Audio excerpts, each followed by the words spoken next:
Hi ಎಲ್ರಿಗೂ ನಮಸ್ಕಾರ. ಎಲ್ಲರೂ ಹೇಗಿದ್ದೀರಾ? ಈಗ ಹೇಗಿದ್ದರೂ ಮಾವಿನಕಾಯಿ ಸೀಸನ್ ಇದೆ ಅಲ್ಲ, ಈ ಮಾವಿನಕಾಯಿನ ಉಪಯೋಗಿಸ್ಕೊಂಡು ಈ ರೀತಿ ಒಂದು ಚಟ್ಪಟ ಅಂತ ತುಂಬ ಹುಳಿಯಾಗಿ ಸ್ವೀಟಾಗಿರ್ತಕ್ಕಂಥ ಒಂದು ರೆಸಿಪಿನ ಮಾಡೋಣ. ಇದು ಆಮ್ ಪಾಪಡ್ ಅಂತ ಹೇಳಿ ಕರೀತಾರೆ.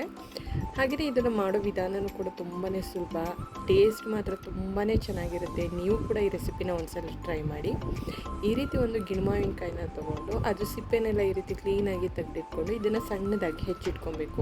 ಅದರೊಳಗಡೆ ಏನು ಬೀಜ ಓಟೆ ಇರುತ್ತೆ ಅದನ್ನೆಲ್ಲ ತೆಗೆದು ಈ ರೀತಿ ಸಣ್ಣಗೆ ಹೆಚ್ಚಿಟ್ಕೊಂಡು ಇದನ್ನು ನಾವು ಸ್ವಲ್ಪ ಬೇಯಿಸ್ಕೊಬೇಕಾಗುತ್ತೆ. ನಾನಿಲ್ಲಿ ಒಂದು ಪಾತ್ರೆಗೆ ಸ್ವಲ್ಪ ನೀರನ್ನು ಹಾಕ್ಕೊಂಡಿದ್ದೀನಿ. ಈ ನೀರು ಚೆನ್ನಾಗಿ ಕುದ್ದಾದಮೇಲೆ ನಾವು ಏನು ಕಟ್ ಮಾಡಿ ಇಟ್ಕೊಂಡಿದ್ದೀವಿ ಮಾವಿನಕಾಯಿ, ಈಗ ಇದನ್ನು ಹಾಕಿ ಇದನ್ನು ಒಂದು 10 ನಿಮಿಷನಾದರೂ ಬೇಯಿಸ್ಕೊಬೇಕು. ಈ ಮಾವಿನಕಾಯಿ ತುಂಬ ಬೇಗನೆ ಬೇಯುತ್ತೆ. ನೀವು ಕುಕ್ಕರ್ಗೆಲ್ಲ ಹಾಕಿ ಬೇಯಿಸುವಂಥ ಅವಶ್ಯಕತೆ ಇಲ್ಲ. ಈ ರೀತಿ ಒಂದು 10 ನಿಮಿಷ ಇದನ್ನು ಹಾಗೆಯೇ ಪಾತ್ರೆನಲ್ಲಿ ಹಾಕಿಬಿಟ್ರೆ ನೋಡಿ, ಈ ರೀತಿ ಫುಲ್ಲು ಟ್ರಾನ್ಸ್ಪರೆಂಟಾಗಿ ನೋಡಿ ಎಷ್ಟು ಚೆನ್ನಾಗಿ ಬೆಂದಿದೆ ಅಂತ. ಈ ಒಂದು ಹದದಲ್ಲಿ ಬೆಂದಿದ್ರೆ ಸಾಕಾಗುತ್ತೆ.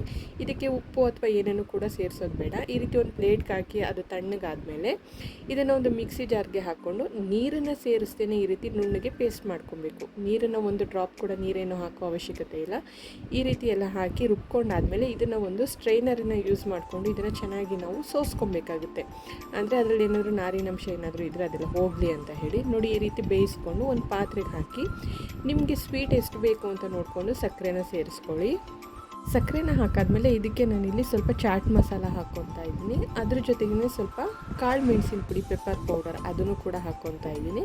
ಇದಕ್ಕೆ ನಿಮ್ಮ ಹತ್ರ ಈ ಬ್ಲ್ಯಾಕ್ ಸಾಲ್ಟ್ ಏನು ಬರುತ್ತೆ ಅದಿದ್ರೂ ಕೂಡ ಯೂಸ್ ಮಾಡ್ಕೊಬೋದು. ನಾನಿಲ್ಲಿ ಸ್ವಲ್ಪ ಉಪ್ಪನ್ನು ಕೂಡ ಹಾಕ್ಕೊತಾ ಇದ್ದೀನಿ, ಪುಡಿ ಉಪ್ಪು. ಇದಿಷ್ಟನ್ನು ಕೂಡ ಹಾಕ್ಕೊಂಡು ಇದನ್ನು ಚೆನ್ನಾಗಿ ಮಿಕ್ಸ್ ಮಾಡಿ ಒಂದು 2 ರಿಂದ 3 ನಿಮಿಷನಾದರೂ ಇದನ್ನು ಚೆನ್ನಾಗಿ ಹಾಗೆ ಮಸಾಲೆ ಎಲ್ಲ ಹಿಡಿಯೋ ಹಾಗೆ ಬೇಯಿಸ್ಕೊಬೇಕಾಗುತ್ತೆ. ಇದಕ್ಕೆ ನಾನಿಲ್ಲಿ ಸ್ವಲ್ಪ ಫುಡ್ ಕಲರ್ನ ಸೇರಿಸ್ಕೊತಾ ಇದ್ದೀನಿ. ಇದು ಆಪ್ಷನಲ್, ಅಂದರೆ ಕಲರ್ ಹಾಕ್ತಾ ಹೋದರೆ ಈ ರೀತಿಯೇ ಪ್ಲೇನ್ ಆಗಿರುತ್ತೆ. ನಾನಿಲ್ಲಿ ಸ್ವಲ್ಪ ಏನಿದೆ ನಾವು ಇದಕ್ಕೆ ರೆಡ್ ಫುಡ್ ಕಲರ್ನ ನಾನು ಯೂಸ್ ಮಾಡ್ತಾ ಇದ್ದೀನಿ. ಇದಕ್ಕೆ ನೀವು ಗ್ರೀನ್ ಇದ್ರೂ ಕೂಡ ಯೂಸ್ ಮಾಡ್ಕೊಬೋದು. ಮಾವಿನಕಾಯಿ ಏನಿದೆ ಆ ಒಂದು ಕಲರಲ್ಲೂ ಕೂಡ ಮಾಡ್ಕೊಬೋದು. ಈ ರೀತಿ ಸ್ವಲ್ಪ ಫುಡ್ ಕಲರ್ನ ಹಾಕ್ಕೊಂಡು ಇದನ್ನು ಚೆನ್ನಾಗಿ ನಾನು ಮಿಕ್ಸ್ ಮಾಡ್ಕೊತಾ ಇದ್ದೀನಿ. ಇದು ಬಂದು ಆಪ್ಷನಲ್, ನೀವು ಬೇಕಿದ್ರೆ ಹಾಕ್ಕೊಬೋದು, ಬೇಡ ಅಂತ ಹೇಳಿದ್ರೆ ಇದನ್ನು ಸ್ಕಿಪ್ ಮಾಡಿ. ನೋಡಿ, ಒಂದು 2 ರಿಂದ 3 ನಿಮಿಷ ಇದನ್ನು ಚೆನ್ನಾಗಿ ಬೇಯಿಸ್ಕೊಂಡಾದ್ಮೇಲೆ ಈ ರೀತಿ ಒಂದು ಕನ್ಸಿಸ್ಟೆನ್ಸಿ ನೋಡಿ, ಇಲ್ಲಿ ಈ ರೀತಿ ಸ್ವಲ್ಪ ದಪ್ಪ ಆಗೋವರೆಗೂ ಕೂಡ ಇದನ್ನು ಬೇಯಿಸ್ಕೊಬೇಕಾಗುತ್ತೆ. ನೆಕ್ಸ್ಟ್ ಇದು ಒಂದು ಪ್ಲೇಟ್ನ ತೊಗೊಂಡು ಅದಕ್ಕೆ ಒಂದು 2 ರಿಂದ 3 ಡ್ರಾಪ್ ಅಷ್ಟು ಎಣ್ಣೆನ ಹಾಕ್ಕೊಂಡು ಚೆನ್ನಾಗಿ ಅದನ್ನು ಸ್ಪ್ರೆಡ್ ಮಾಡ್ಕೊಳ್ಳಿ. ಎಣ್ಣೆನ ನಾವೇನು ಮಾಡಿ ಇಟ್ಕೊಂಡಿದ್ವಿ ಮಿಕ್ಸ್ಚರ್ ಹಣ್ಣಿಂದು ಅದನ್ನು ಸ್ವಲ್ಪನೇ ಒಂದು 2 ಸೌಟಷ್ಟು ಹಾಕ್ಕೊಂಡು ಇದನ್ನು ಚೆನ್ನಾಗಿ ನಾವು ಸ್ಪ್ರೆಡ್ ಮಾಡ್ಕೊಬೇಕಾಗುತ್ತೆ. ನೋಡಿ, ಇದನ್ನು ನಾವು ಕೈ ಅಥವಾ ಸ್ಪೂನಿಂದ ಏನೂ ಇದನ್ನು ಮಾಡೋ ಅವಶ್ಯಕತೆ ಇಲ್ಲ. ನೋಡಿ, ಈ ರೀತಿ ತಟ್ಟೆಗೆ ಹಾಕಿ ನಾವು ಹೇಗೆ ಹಪ್ಪಳ ಬೇಯಿಸ್ಕೊತೀವಿ, ನೊರೆ ಹಪ್ಪಳ, ಹಬೆಲೆಲ್ಲ ಬೇಯಿಸ್ತೀವಲ್ಲ, ಆ ರೀತಿ ಒಂದು ಮೆಥಡ್ನ ಫಾಲೋ ಮಾಡಿಕೊಂಡು ಈ ರೀತಿ ಇದನ್ನು ಕ್ಲೀನಾಗಿ ಒಂದು ಪ್ಲೇಟ್ ಫುಲ್ ಆಗೋವರೆಗೂ ಕೂಡ ಈ ರೀತಿ ಸ್ಪ್ರೆಡ್ ಮಾಡಿ ಇದನ್ನು ನಾವು ಒಂದು 5 ರಿಂದ 6 ಗಂಟೆನಾದರೂ ಚೆನ್ನಾಗಿ ಒಣಗಿಸ್ಕೋಬೇಕಾಗುತ್ತೆ. ನೀವು ಇದನ್ನು ಬಿಸಿಲಲ್ಲಿ ಇಟ್ಟಾದರೂ ಒಣಗಿಸ್ಕೊಬೋದು ಅಥವಾ ಒಂದಿನ ಎಲ್ಲ ಫ್ಯಾನ್ ಕೆಳಗಡೆ ಗಾಳಿನಲ್ಲಿ ಅದರಲ್ಲೂ ಕೂಡ ಒಣಗಿಸ್ಕೊಬೋದು.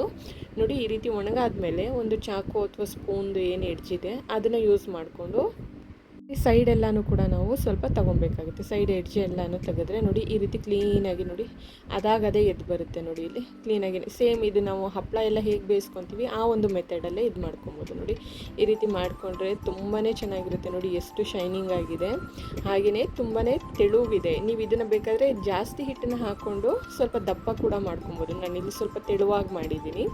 ಈಗ ನೋಡಿ, ಇದನ್ನು ನಿಮಗೆ ಯಾವ ರೀತಿ ಶೇಪ್ ಬೇಕೋ ಅದಕ್ಕೆ ಕಟ್ ಮಾಡ್ಕೊಬೋದು. ನಾನಿಲ್ಲಿ ಈ ರೀತಿ ಒಂದು ಸ್ವಲ್ಪ ರೋಲ್ ಮಾಡ್ಕೊಳ್ಳೋದಕ್ಕೆ ಅಂತ ಹೇಳಿ ಈ ರೀತಿ ಒಂದು ಸ್ಕ್ವೇರಲ್ಲೂ ಕೂಡ ಮಾಡ್ಕೊಬೋದು, ಅಥವಾ ನಿಮಗೆ ಬೇಡ ಅಂತ ಹೇಳಿದ್ರೆ ಈ ರೀತಿನಾದರೂ ನೋಡಿ ಈ ರೀತಿ ರೋಲ್ ಮಾಡಿ ಕೂಡ ಯೂಸ್ ಮಾಡ್ಕೊಬೋದು.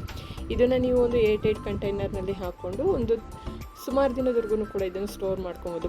ಹೇಗಿದ್ರೂ ಮಾವಿನಕಾಯಿ ಸೀಸನ್ ಇದೆ, ನೀವು ಕೂಡ ಈ ರೆಸಿಪಿನ ಒಂದ್ಸಲ ತಪ್ಪದೇ ಟ್ರೈ ಮಾಡಿ. ಟೇಸ್ಟ್ ಮಾತ್ರ ತುಂಬಾ ಚೆನ್ನಾಗಿರುತ್ತೆ. ಐ ಹೋಪ್ ನಿಮಗೆ ಈ ವಿಡಿಯೋ ಇಷ್ಟ ಆಗಿದೆ ಅಂತ ಹೇಳಿ ಭಾವಿಸ್ತೀನಿ. ವಿಡಿಯೋ ಇಷ್ಟ ಆಗಿದರೆ ವಿಡಿಯೋನ ಲೈಕ್ ಮಾಡಿ, ಶೇರ್ ಮಾಡಿ, ಹಾಗೆಯೇ ನನ್ನ ಚಾನೆಲ್ನ ಸಬ್ಸ್ಕ್ರೈಬ್ ಆಗಿಲ್ಲ ಅಂದರೆ ಸಬ್ಸ್ಕ್ರೈಬ್ ಮಾಡ್ಕೊಳ್ಳಿ.